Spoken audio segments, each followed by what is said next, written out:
what would you put the chances at that President Macron loses his majority in parliament?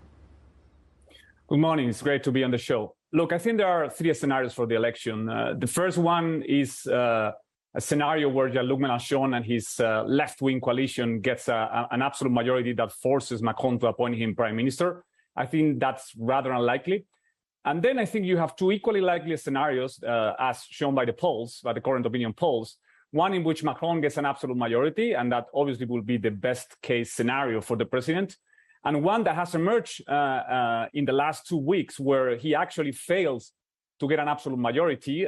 He gets a relative majority, a plurality of seats in the National Assembly, and that would force him to essentially negotiate with MPs from other parties, both on the left and on the right of Ensemble, which is the coalition of pro-Macron parties. How would President Macron's agenda then change? What would top his political agenda if he does lose this outright majority?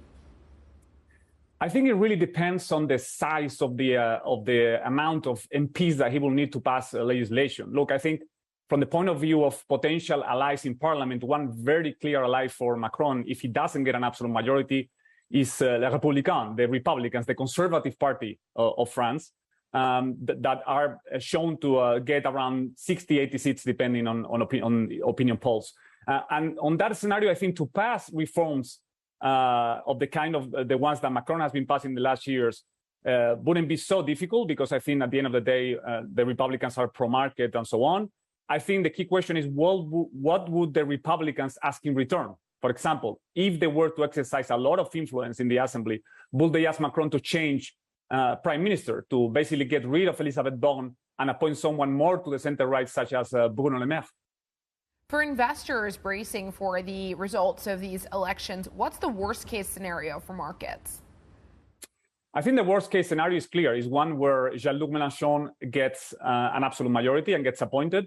When you look at the platform of the left-wing coalition, while it is true that it's very ambiguous, because at the end of the day, Mélenchon had to essentially concede a lot in order to be able to put under the same umbrella parties from the left that have very different sensibilities. However, you look at his program, and he has, for example, substantial intervention in markets to control prices.